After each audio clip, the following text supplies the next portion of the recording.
All right, so welcome back again, Yes, thank you, Bhai. and thank you for your time.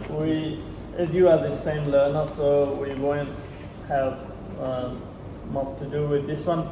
So Okay. you already know about the housekeeping and evacuation procedure and everything. Yes. And we already gone brief about what is this session as well in our previous video. Yes. So this is for the numeracy.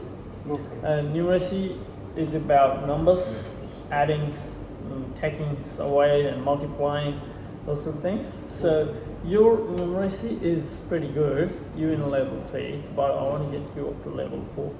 With our company's standards, with the doing stock take counting, ordering, and our laboring, labor calculation, and then sales calculation, those sort of things, you've got to be aware of. You have been doing it, it's good, but want to make it easy for you the way I do, and then the way it works will help you about counting and calculating and entering into the computer. We won't go for the entering into the computer, but we will discuss about how it works, and you have already done that, so you know what it works, how it works. So just before we start, yes, if we have to exit, that's the exit point, and then toilet is around the corner. In case of emergency, if there is fire, we'll go out for through the evacuation, and we'll stay outside until normal. And there is no break. Please feel free to ask any questions if you got regarding our training or job as well. And next follow-up session, I will come and see you again in a couple of weeks' time. Sure. So that time, if you've got any question, please write it down so we can sit down and have a chat, how you're going. And I will observe you while you're working as well. So observation, so how is your progress? And I don't have any assessment for this one. This is just, if you got a question, you can ask me, but end of the session, you will know about the numeracy skill in hospitality sector.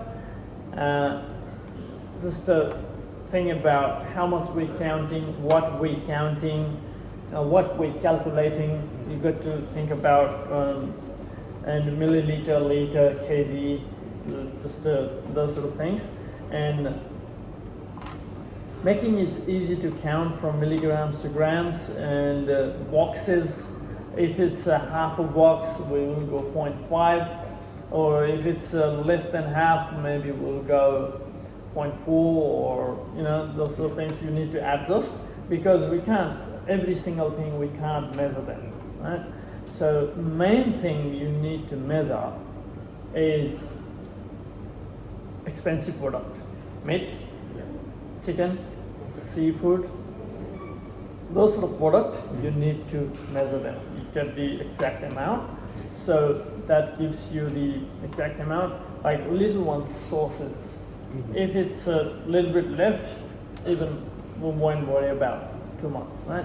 You can put 0.2% or things like that, but it won't make big difference. But if you miss just even 1 kilo meat, it's like $22, $24. So those little things makes a big difference. So you need to make sure the way you're counting.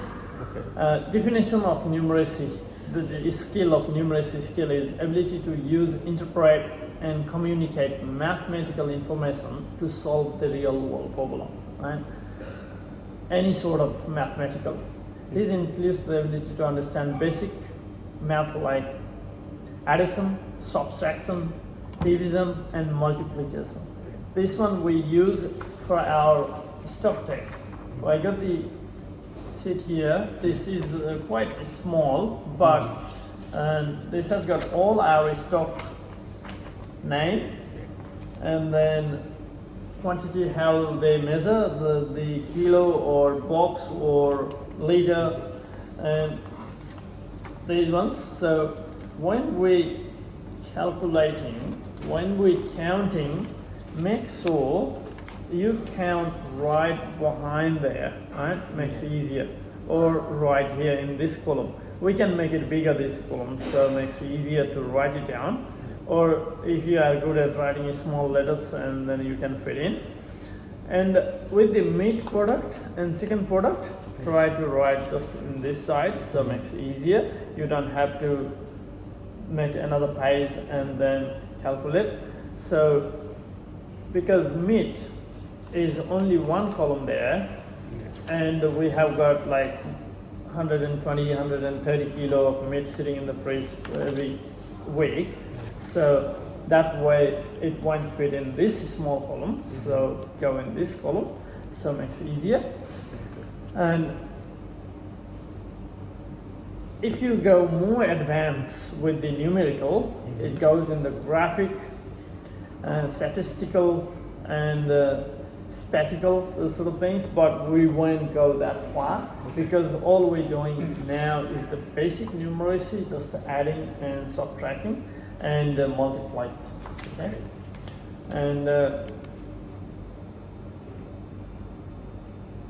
so for the basic knowledge of the numbers, calculation skill, budgeting, how much we can spend, how much stock we got, how much we have to order. It helps for the lots of things. And will that be enough for us until next order, next delivery, those sort of things.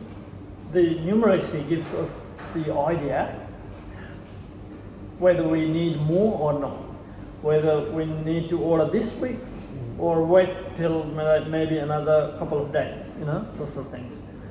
And interpreting mathematical information, you're just changing and thinking about, understanding the relationship between the numbers. How, why we need, do I minus that or do I add that? Do I take it away? And understanding the trend and measurement data analysis. We need to measure everything. We need to measure those sort of things. Okay. The use of numeracy in our hospitality sector is stock calculation. This is the main thing for us. Every week we have to do our stock take. So you need to know where to start and how much you got, how long you're gonna need. That is also another numeracy. Like calculating your time is also another numeracy skill. So if it takes 1 hour and then you only got 45 minutes, so you need to speed up or maybe leave that for next day, or if you can't leave that for next day, maybe ask for help, those sort of things. So, and break time. Even calculate the break time, we need the numeracy skill. If we don't know, if we leave, our break is 2 hours, if we leave 4:30 and then come back at 5 o'clock, we don't know how to work out. So we need to know, okay, if it's a break 2 hours, 2:30 leave, 4:30 come back, those sort of things, break time calculation. And giving a discount to someone. We don't have to do that, but front of house, they got to know giving discount, how many percent they're giving. If we give this many percent, how much money we giving away, those sort of things. And surcharges. With the Hawks rate, we don't do the surcharges, but other places, they put 10%, 15% of surcharges on a public holiday, or some places on the weekend, those sort of things, but mostly in the public holiday.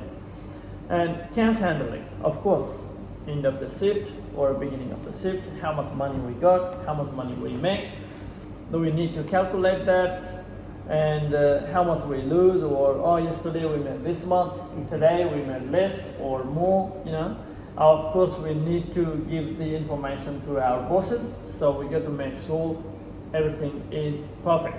Clothes and balancing all our kids, how much money we had. Okay, how much money we need for tomorrow. Most of the places they put clothes like $200 things. And a small video for the numeracy. Okay, we'll go and have a look. Let's have a look.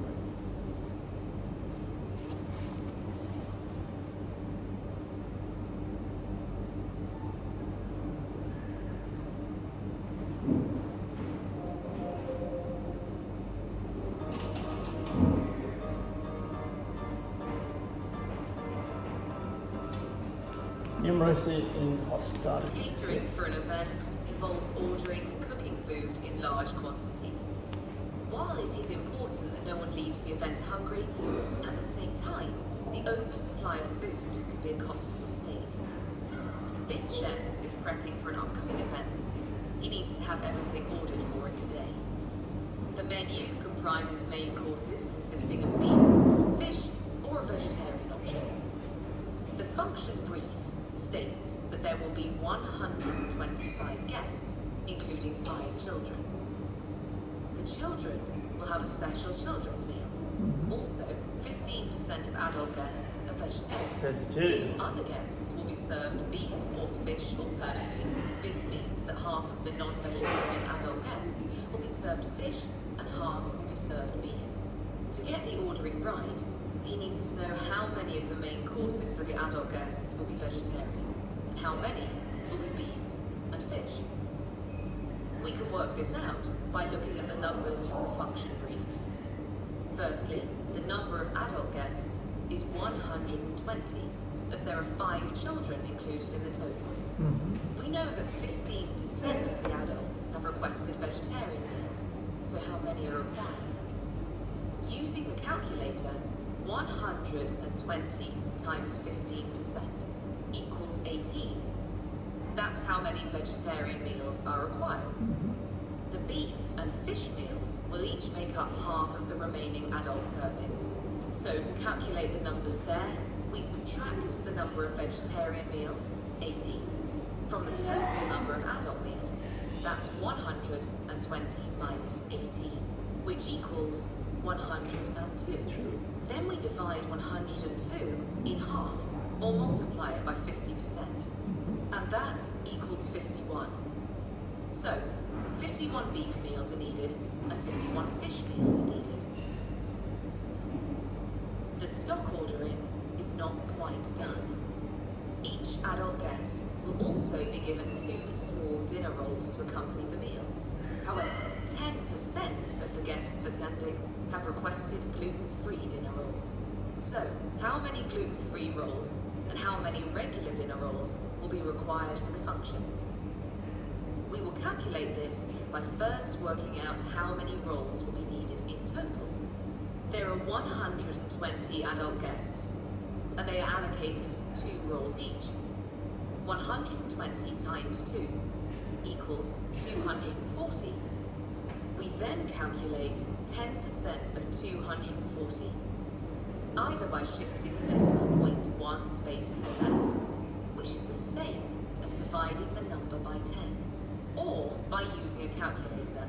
240 times 10% equals 24. So, if 24 gluten-free rolls are required, the number of regular rolls equals 240 minus 24 equals 216. Working in hospitality often involves problem solving with basic mathematical calculations. Practicing multiplication, division, subtraction, and percentage calculations helps to make sure there is enough of the right meals to go around. Alright, okay. This is quite good video, right? So this gives us idea when we have got bookings. If we got 150 bookings and we need to find out how many kids and how many of them going to order beef, or how many of them going to order chicken, or they're going to have burgers or main meals or salads. You know, that's how we need to order how much we need, and then what day is the booking. Delivery has to be earlier, and then we need to prep it, get ready to go for the service. And how to conduct the food stock take. The purpose of counting the food stock is food value. All food stock on hand. We need to know how much food we got. And consumable food stock, including bread, sandwich, fillers, sauce, meats, and coffee, whatever we consume. And this will show us conduct the stock take and how to record the necessary data in an Excel sheet. So when we count everything, and then we need to put that into the Excel sheet. And I have printed that's the one. So you already familiar with what I wanted to. So that's for our running thing as well. So this is the data, and we print out and then we record it. And food inventory is the one from the Google, but our one is better, easier one, how we calculate and how we put it. We do every week, so we have got the every week's column, and then we have got quantity, so all the categories, what we need, okay? And creating the Excel document, this is the user record for the stock on hand is one. This should have headings such as gross sales.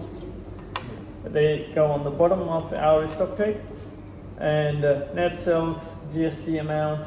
We need to take the GST amount out when we put our price.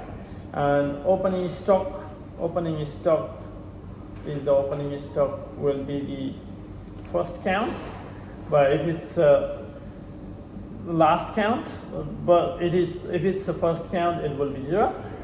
And closing stock from the last one is the opening stock. And closing stock, the total value of stock the day we count. Current count is the closing value. That will go for the next week's opening value.